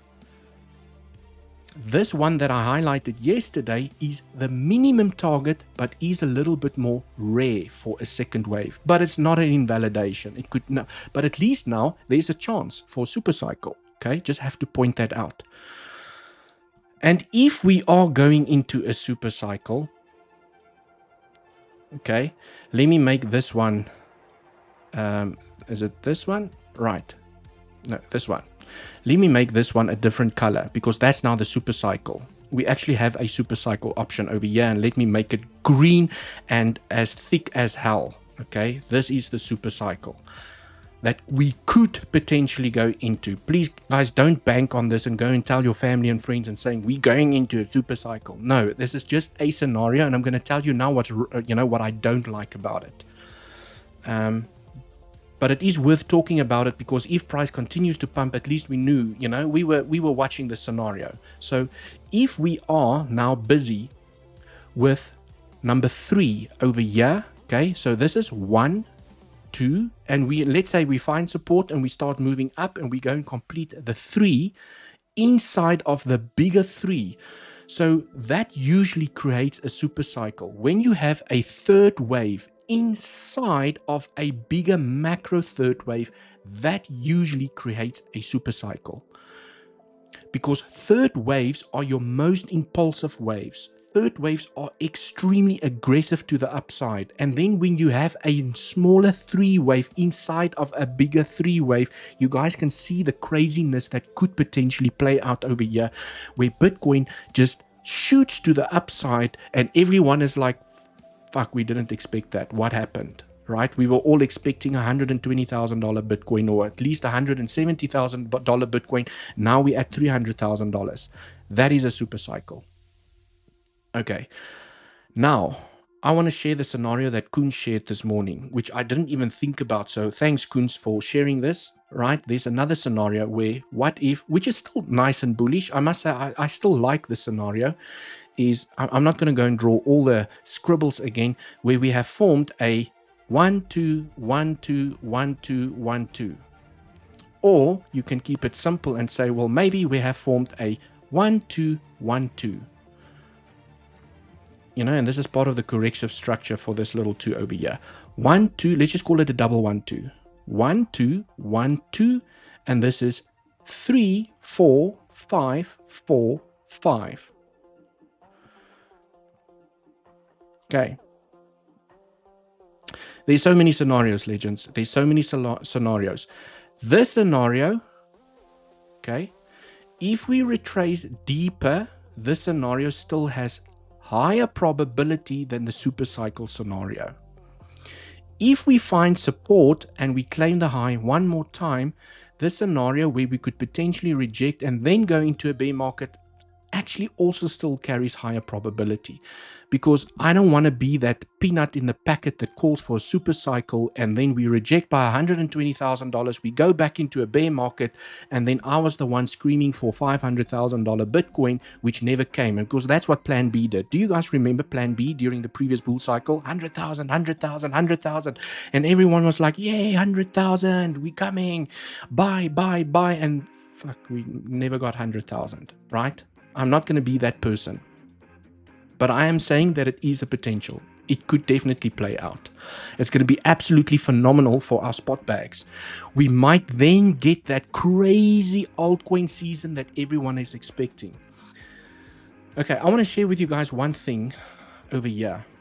Okay, I have spoken about this model many times, but the interesting thing about this model, legends, is that if I switch off everything, just clean it up over here, give you guys a blank piece of canvas over here, and let's say that this pi cycle top indicator is going to play out again to perfection, because it has not failed since the initiation of Bitcoin. It hasn't failed yet, this indicator. The one thing, and let's say it's not going to fail again. Let's say it's going to play out exactly the way that it's supposed to play out, because every time everyone says it's going to be different, and then it is not different. So let's just use the argument that the pi cycle indicator that I'm showing you over here is going to play out. Okay. The one thing I want to point your attention to, and this is why I think we could potentially get a super cycle, is that during every single bull cycle, we have crossed, you can see the green. Can you guys see the green over here, the green line? At some point, the red and the green crosses, and price accelerates outside of the moving averages, leaving them at the bottom. And when that happens, the signal flashes. Okay, every single time. I can show you guys here. Can you see? Next bull cycle, price leaves the moving averages, it trades outside, it leaves them here at the bottom, and as soon as they cross, the signal indicates, okay, well, I think it actually crossed over here. So it crossed there, and then the indicator flashes. Again, it did exactly the same thing. Okay, between, you guys can see how far apart the moving averages are, and then when they start crossing, okay, that's when price starts accelerating above the moving averages, and then the signal flashes. End of the bull cycle. Again, okay, I'm purposefully going through each one so that you can see it's happened every single time. Right? Yeah.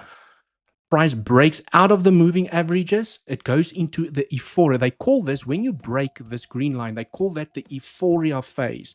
That's where people do stupid things. That's when they buy NFTs of pixelated rocks for hundreds of millions of dollars. I think for the people that's been following me for a while, I still can't get over it. I can't get over the fact that people bought pixelated pictures for millions of dollars. I can't, like, like, I just can't. People have got stupid money to waste, right? Anyways, let's get back here into the price action. Above, the signal flashes. Now, look at where we are now. Okay. So I said we need to put the hat on of what if the indicator does play out exactly like it's played out in the past. We have not broken out from the green line. You guys can see how far the moving averages are still from each other. Okay. Look at how far they are, and then they start getting closer and price breaks out. So it looks like from a super cycle perspective, because I think it's only a super cycle that's going to give us the exact same scenario, is that price needs to break out from the moving average. Okay, and the lines needs to start getting closer together. Okay, it needs to have the euphoria phase here to the upside, and then the signal needs to flash. And in order for Bitcoin to do this, we need a super cycle. It's not going, this indicator is going to fail in this bull cycle for the first time in history if we don't get a super cycle. Do you guys see what I mean? Okay, let me take the scribble out. Let me do this again. Look at where Bitcoin is at the moment. The moving averages still needs to get together. It needs to do that cross. Okay. And before it does the cross, price needs to accelerate outside of it like it's done every single time. And then once that cross happens, you get the signal that flashes. And you can see just by me drawing it out over here, you're already getting to 300, 400, almost $500,000 Bitcoin. And the only way that price is going to get over here is from a super cycle. Because now, you know, if you're looking at the current scenarios and we're saying that, well, okay, this is a 1, 2, 3, 4, 5, this indicator is going to fail for the first time in history. And maybe it is going to fail for the first time in history because nothing's perfect. Okay, maybe it is going to fail.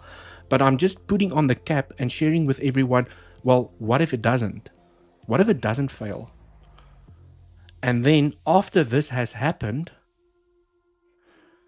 then everyone is like, oh, by the way, during the 2025 bull cycle, it happened exactly like it happened the previous times. And everyone said it's going to be different, and it wasn't. Now we got the little flash over there and the price was over. You guys get the point, right? You guys get the point, right? I know I'm just entertaining myself over here, legends. I'm entertaining myself over here. But the only way we're going to get here for this indicator not to fail is via a super cycle. And what we need from a super cycle is the following. We need a 1, 2, 1, 2, 3, 4, 5, 4, 5. In order to get there. And this is potentially the first wave inside of your third wave. This is 1, 2, 3, 4, 5. And when you form a third wave inside of a bigger third wave, it could get crazy here to the upside. It's gonna... Okay.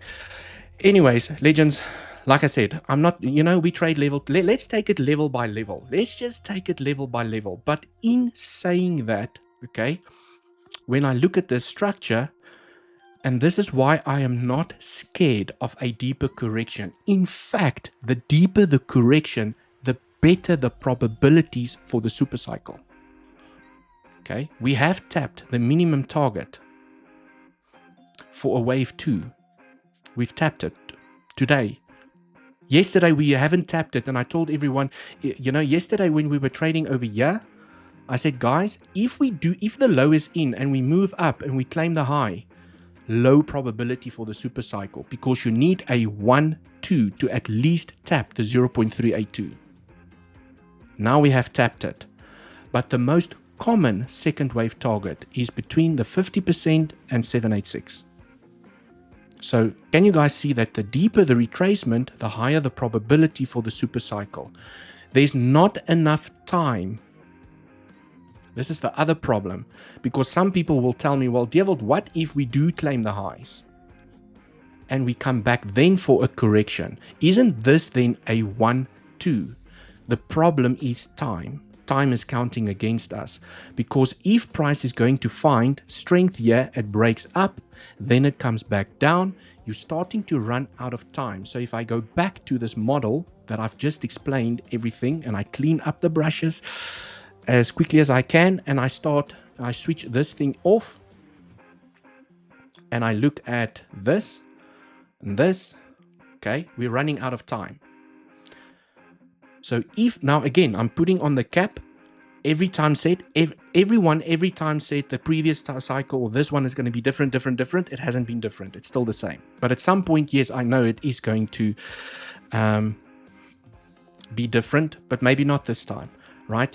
And for those of you that hasn't seen this before, you know, okay? 3-year bull market, 13 months, let's just round it up. 3-year bull market, 1-year bear market. 3-year bull market, 1-year bear market. You guys get the point.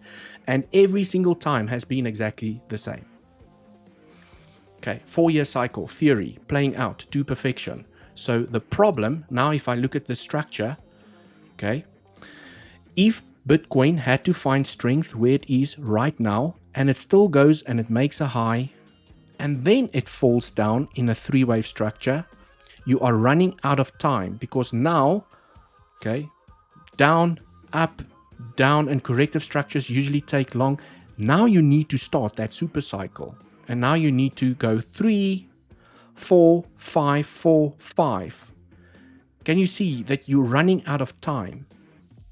And I know I'm not doing it perfect over here, legends. I know I'm not doing it perfect, but I would prefer the dip now, and then we start that third wave. Okay, 1, 2, 3, 4, 5, 4, 5, and we could still end where we are, exactly where we are supposed to end.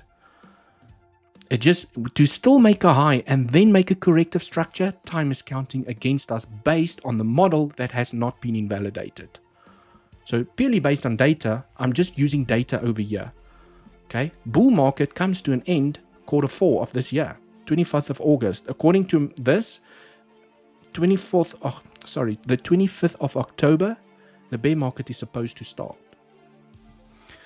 And yes, it's not always exactly accurate to the day, to the month. Sometimes the bull markets are 3 years and 2 months, 3 years and 1 month, 2 years in 10 months. Okay, it's in the range. So the bull market could potentially still continue until December even, and your bear markets are not exactly 1 year. They are sometimes 11 months, sometimes 12 months, sometimes 13 months, but they are in the range, the 4-year cycle range. Okay. So it's not an exact model, but you guys can see, well, based on history, it's worked out perfectly so fine. Okay, perfect to the T, to the T. Right, cool. Legends, remember to smash up that like button for the alpha, for the education over here. Cool. So legends, yes, can this be the low? There's a chance. We have hit a minimum second wave target over here. There's a chance. This could still be a 1, 2, 3, 4, 5, and then we go into a bear market, but we trade level to level. Okay, we enter at the lows and we take profits at the highs. You know, that's what we do from a day trading perspective. The only reason I am potentially excited about a potential super cycle that could happen over here is because when I'm building swing positions on AR, on some of my favorite spot bags, and I go onto the daily time frames, this is where things get really juicy for me. Okay, is like I'm just using AR as an example. Okay, I will show you guys now what I did over there. Right, okay, so if I look at AR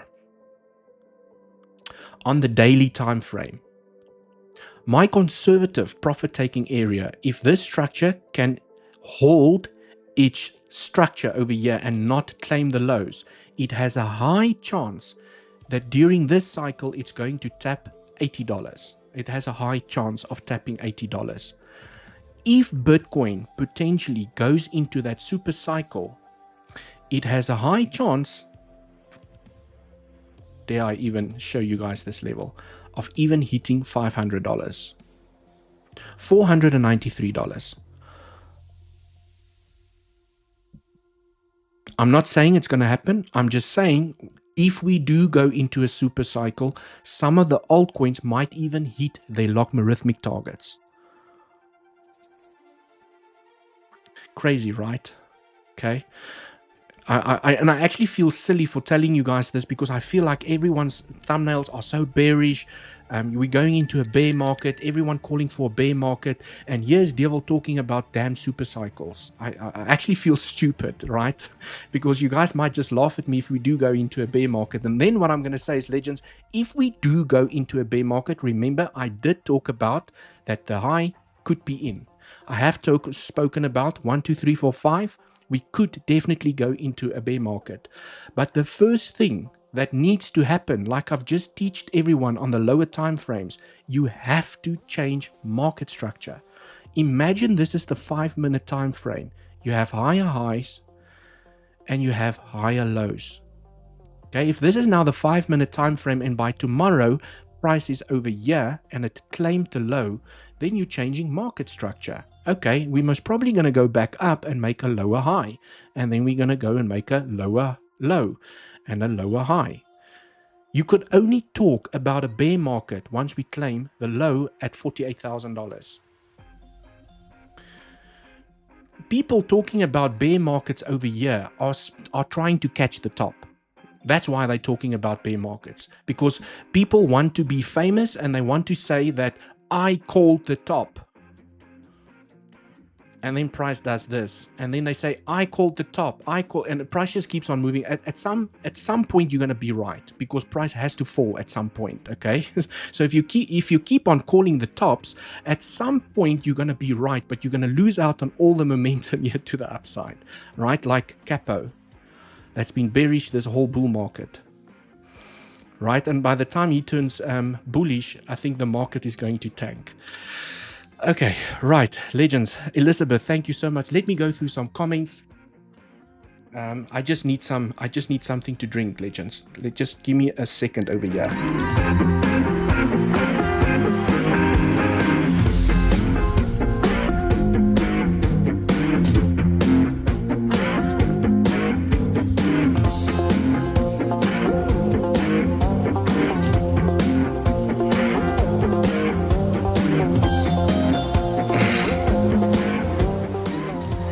Right. When you talk, how long is this stream? An hour and 37 minutes, legends. When you talk for an hour and 37 minutes, I'm not sure if any of you do meetings and stuff during your 9 to 5s. Usually when you're in a meeting, people take turns talking. You know, when you do all the talking by yourself, it can get strenuous on your voice. Okay, your mouth dries out. So I need to take some breaks. Just excuse me. And then I saw a super chat here from Elizabeth. Thank you so much for the super chat. What's the pot for the alts in super cycle? Well, that's that's one of the things that I've just shared, is that you could potentially hit the logarithmic targets on some of the altcoins. So if you have an altcoin that still has a bullish structure, especially on the log scale, remember, okay, the log scale over here, can you guys see that? And Elizabeth, I'm purposefully leaving your comment on the screen so that I know I'm talking about what you've asked for, okay? So I'm not forgetting to take the comment off. You go to the log scale, okay? Sorry, let me just click on that again. And then if we had to go into a super cycle, and guys, and this is the reason I'm so bullish on AR, because when I go to the log scale, look at where AR is. Okay, look at this. 1, 2, 3, 4, 5. This is a very choppy corrective structure, and it hasn't even tapped the 786 yet. It's yet between the 618 and 786. Okay, it's still bullish. Wouldn't you agree? This looks like a 1. This looks like a 2. Okay, even if it taps the 786 at $6.41, I will still be catching the lows. Okay, if I continue being stopped out. But now you guys can see that when I take a trend-based FIB extension, and you can go and do this on your own altcoins as well. If you have your favorite altcoin that on the daily time frame, it has formed a 5-wave, you can count more or less 5 waves in there, and it still has a higher low that has not tapped the 0.88. very important. It should not tap the 0.88 because the 0.88 tap increases the probabilities that you're going to come take the low and then invalidate the bullish structure. Okay, so if, okay, and I'm working this on the premises of if, big if we go into a super cycle, okay, coins like AR where they still have a bullish structure and they have not claimed the 0.88, and you take a trend-based fib from the low to the high to the low where you have it right now, okay, and then you get these targets to the upside. So if we do go into a super cycle, they do have a chance of hitting the 1.618 levels on the logarithmic scale. Because on the regular scale, you'll see it's a completely different picture. It's $80. No super cycle. And I'm definitely going to take profits here at $80. That's my plan. That's my trading plan. I'm taking profits by $80. Right? But I'm also considering timing, Elizabeth. I'm also considering timing. If we hit this zone, I will definitely take profits. But if Bitcoin is still over here somewhere, let's say Bitcoin goes up, down, and it starts up, and let's say Bitcoin is over here somewhere, and AR hits $80, I'm going to leave still a nice little moon bag open because it's not over yet. There's still a lot of time left. But if Bitcoin is over here and it hits $80, I'm going to close the position. Okay, I hope that makes sense what I'm trying to say. Because if there's still a lot of time left by the time some of the altcoins are hitting my profit-taking areas, I know that Bitcoin could potentially still continue and those altcoins can still rise with the rising tide. Okay, so it's all just going to be how much profits do I take at $80. Depending on where Bitcoin is from a timing perspective, it will tell me how much profits to take.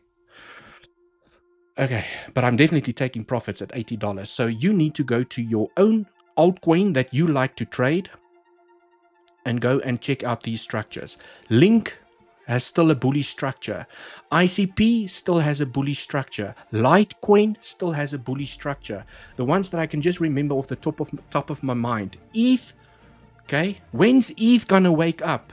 It feels like Bitcoin has to go in a damn super cycle for ETH to do something, okay?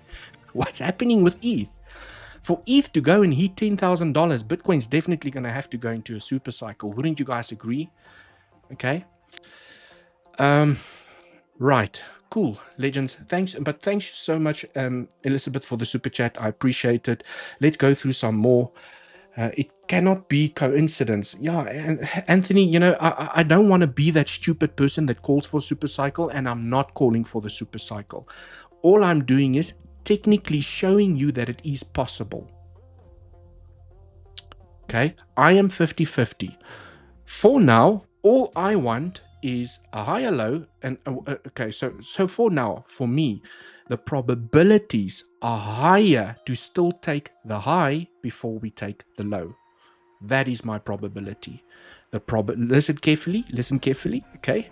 The probabilities are higher to take the highs and go back into price discovery than to take the lows.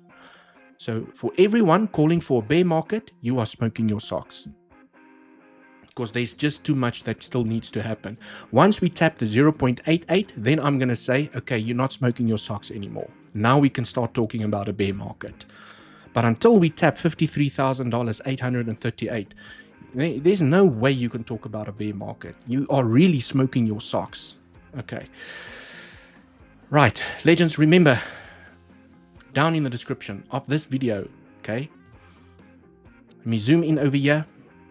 There's a couple of things. There's our Legends Pro community, where myself and Andy do daily updates from Monday to Friday.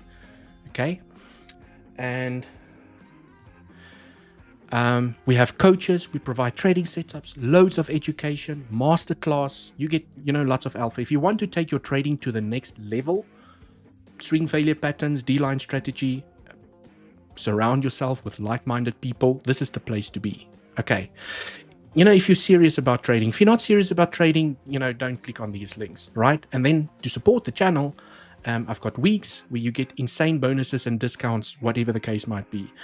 You only need an email and a password. If you don't like weeks, I've got Bluffin, which I love. I love both of these. Okay, they both have their pros and cons. I like to trade with both of them. Right, and then Bybit and 𝗞𝗍. Cool, legends. Maybe should we go and look at another altcoin for the legends? I see it's almost 2 hours, so let's push it a little bit longer. Should we push it a little bit longer? Okay, cool. So, legends, I'm just going to scroll right to the bottom and see what's the comments. Okay, how much lost did you take this week? What do you mean lost? I only got stopped out in Legend Forever. How much loss did you take this week, brother? I only got stopped out of ETH, and it wasn't a big loss. I got stopped out of ETH this morning, and I re-entered. Okay. Right. Are you holding Link, Dewald? If it's even go before 10 USD. Yes, Tadas, I am holding Link. So let's quickly have a look at Link. I did tell everyone yesterday that I am. I bought a little bit more. I will show you guys. I only bought twice. I only bought Link twice. And I will show you exactly where I bought. Okay, now let's go to the daily. And right, I know it looks a bit messy, but I was doing some crazy, insane technical analysis. Let me clean up some of the stuff over here. Do I have folders where I can just switch off some stuff? Okay, I don't need that anymore. I don't need that anymore. Let's just clean up the chart over here. So on the 5th of August, I remember. On the 5th of August, let's go look for the 5th of August. Was it this little candle? Yes. This is where I bought Link for the first time. This is where I bought Link. This is actually where I bought a lot of altcoins. I didn't catch the bottom to perfection. I bought here somewhere. Okay, I think my entry is 8.76. Right there, somewhere. 8.76 is my entry. This is where I bought Link.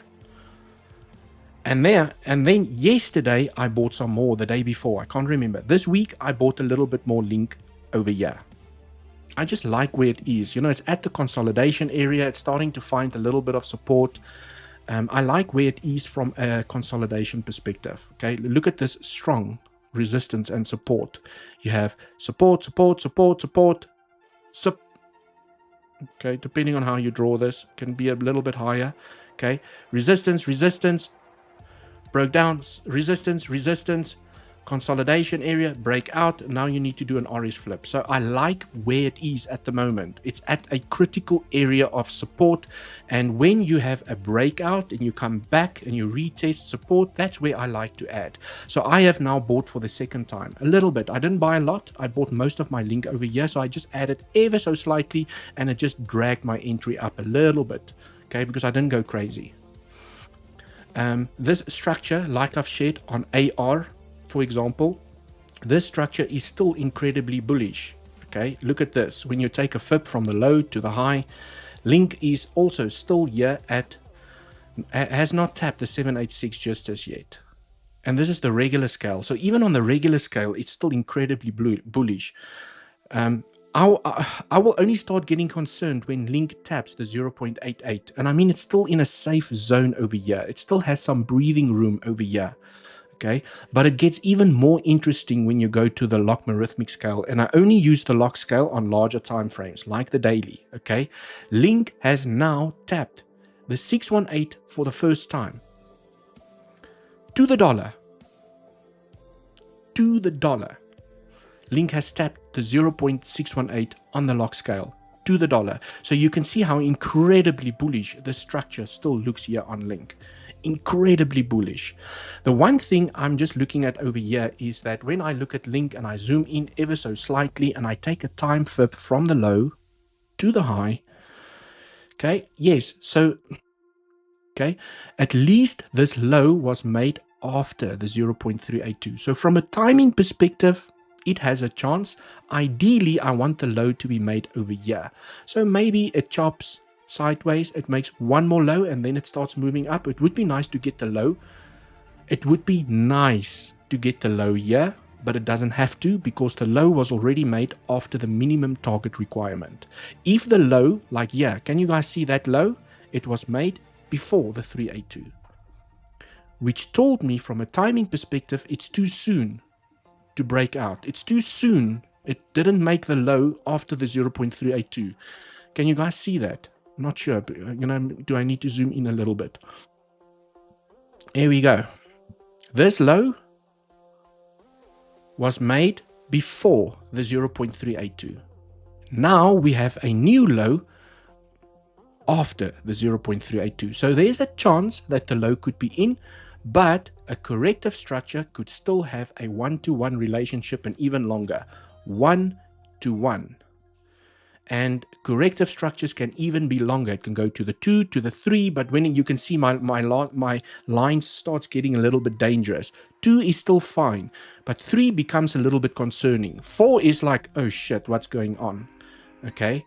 5 is like, okay, no, it's not valid anymore. It's something else. We're most probably going to go down. It's not a second wave anymore. It looks like a ABC, whatever the case might be. Right. So, and I think what's interesting is that you need to compare previous waves, because now when I look at the previous wave to see that, well, where was this low made? You have to back test your damn altcoin. I can tell you guys now that you do not have to have 100 altcoins in your portfolio to make money. Yes, you have to diversify your risk, okay? But you can still make insane gains from 5 altcoins as from a person that has 50 or 100 altcoins, and that person is most probably going to make less money because he can't manage his portfolio. It's too many tokens to manage. Right, you guys, the attention and the technical analysis that I put into the altcoins that I trade from a swing trade perspective, it's impossible for me to enter even 20 altcoins or 30 or 50. I don't know how people build up an insane portfolio like that, and then you end up with the same results. But the person with 100 altcoins has done 10 times the amount of work, because he's like, what was this coin again? I can't remember the fundamentals. Okay, and then one crashes to the downside, the other one picks the other one. No, man, you can, less is sometimes more. Pick the 5. At least diversify your risk so that if one crashes like Luno, okay, you still have something to fall back on. But you can still make insane gains by just narrowing your focus. I can tell you guys now that there's only 2 altcoins that I have swing trades open for. Just 2. And I don't want a third one. Because you might be saying, but what about this altcoin? And what about this altcoin? I'm telling you now, when alt season starts, every fucking altcoin is going to pump. Okay, I'm looking for the ones that has the most bullish structures, because I know that they are going to pump the hardest. I'm not going to look for one where the bullish structure has been invalidated. It does pump, but not as high as the ones that I'm eyeing. Okay, anyways, legends, I have completely fallen off the wagon over there with sidetracked. Time flip from the low to the high. Okay, now this is now interesting to me. Okay, this low, look at where this low was made. After the 0.382, it didn't even make the low over here. So, just one back test. This is not a lot of back testing, but one back test tells me that maybe the personality for Mr. Link over here is that it likes to make its lows just after the 0.382. Okay, 0.382, low. Now we have a 0.382 and we have a low at the 618. So maybe there's a chance that the low could be in. We did tap a major Fibonacci level, and you can also, look at this beautiful support over here, underbelly support. Look at that head and shoulders, and you broke down the measured move there. You broke down. Okay, beautiful head and shoulders, by the way. Anyways, right, legends, I know that there's still a lot of other altcoin requests. I've unfortunately run out of time. I've been here for 2 hours. It's Friday. I want to go and relax. Sui and Rune, chart analysis, price targets. Let's look at Rune. Before I go, let's look at Rune. Legend. for the legend over here, smash the like. Only 8 to 200. Let's go. Yes, okay. I will look at Rune once we get to 200 likes. Then I will look. If we don't get 200 likes, I'm not going to look at Rune. First need to find it. Are we at 200 likes? 193. Not yet.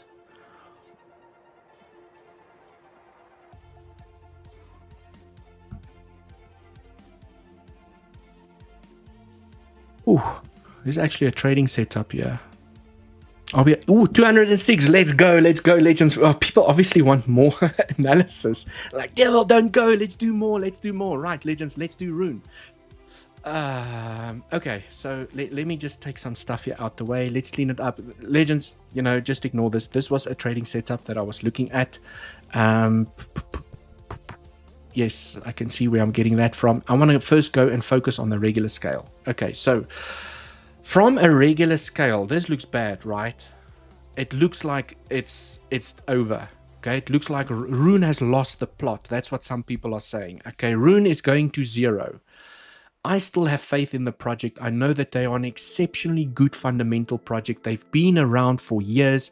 I think they did a silly thing by opening up the lending gates. I can't remember exactly, and I don't actually care about the fundamentals from a Rune perspective, what caused the crash, because, they didn't have enough money to pay, borrow, whatever the case might be. But it's, myself and Andy are always leaning in that camp of never let a good disaster go to waste, especially in a good fundamental token like Rune. So I still have faith in the project. Okay, so let's analyze it here quickly on the larger time frames.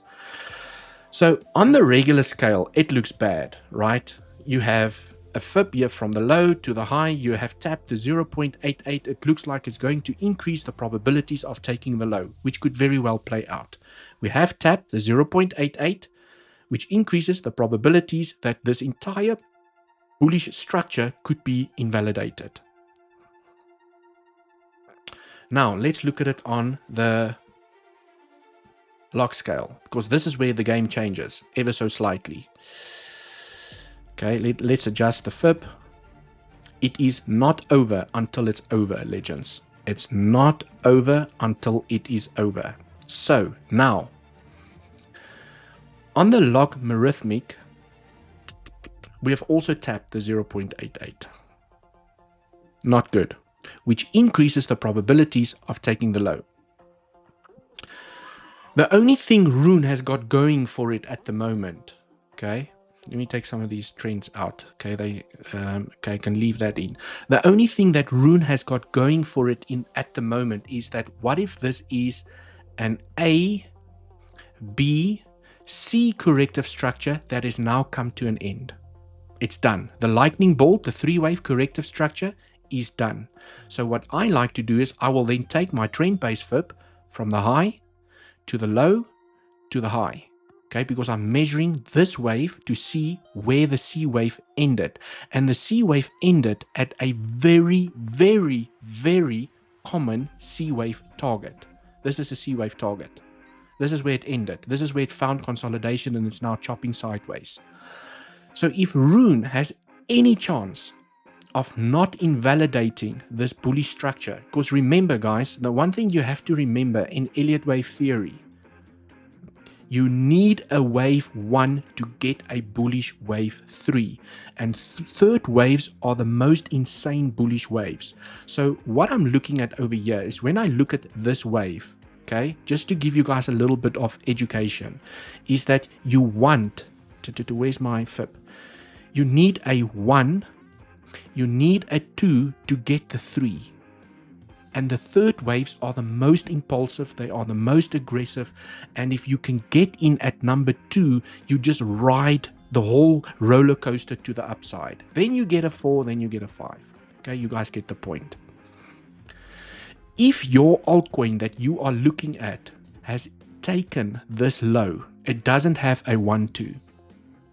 It doesn't have it, right? It means that it still needs to build the structure before you can get an explosion to the upside. It has to build the structure first. So I am very selective about which coins I'm entering from a swing trade perspective because I want this low to be protected so that I have a 1-2 that can give me the third wave. If it did this, and then there's still a chance for upwards momentum, but maybe it's going to reject you by the highs, and then it comes back down, then it makes a higher low. Now it's formed a new 1-2, proper 1-2. It's not taking the low. Then it goes up for a 3. So there's a lot of people that choose their altcoins incorrectly. They're choosing an altcoin where the bullish structure has been invalidated. And yes, they will make money to the upside, but not as much as a token where the bullish structure is still valid for the third wave. Okay, so let me get back here into the analysis. Right, so if Rune has any chance, okay, I know that the odds are counting against Rune here at the moment. It has tapped, okay, let me point out the bearish stuff. Rune has tapped the 0.88. It does increase the probabilities of taking the low and invalidating this bullish structure. And it's not going to look good for Rune for the next medium to long term. The only rule, hardcore rule in Elliott wave theory is that number 2 is not allowed to take the low. So there's still a chance. The ABC has hit a maxi or a preferred C wave target. So if Rune can hold this zone and not take the low, it could potentially go up to, okay, let's first do okay, let me do it on here so I can just get my pivots clearly. Okay, take the brushes out. From the low to the high to the low. Drag it across. Let's go to regular. As long as this structure does not get invalidated, Rune has the potential of hitting $18, $22, because you usually get a 1, 2, 3, 4, 5.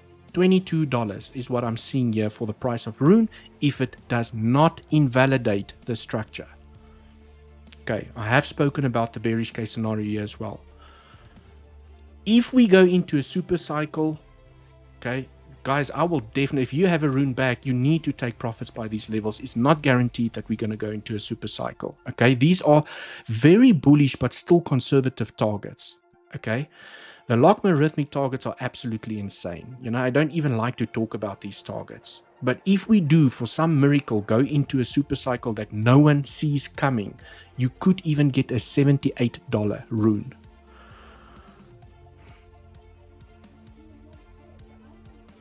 Okay, but please do not be that person that waits for $78 and it doesn't come.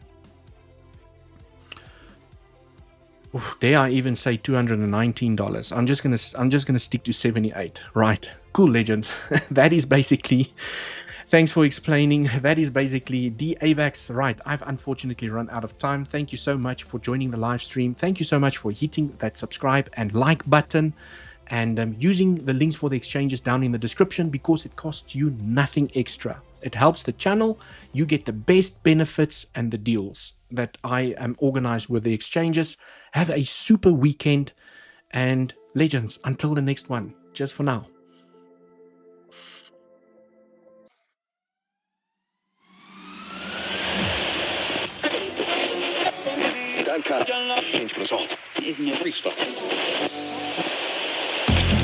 Big move in Bitcoin then, in contrast to all the notes I wrote pre-show, which were telling me that this was going to put Bitcoin under pressure. The narrative that perhaps this launch of these political meme coins will sap flows from Bitcoin is showing us that it's really not the case this morning. If anything, it's just accelerated the momentum and the excitement around cryptocurrency under another Trump administration today. Hi, 𝗬cie𝗿𝗿.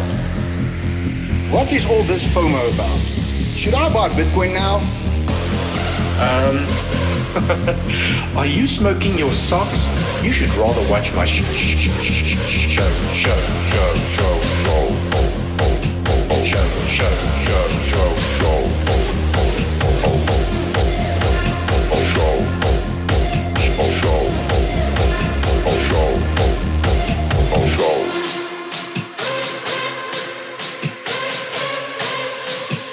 you should rather watch my show.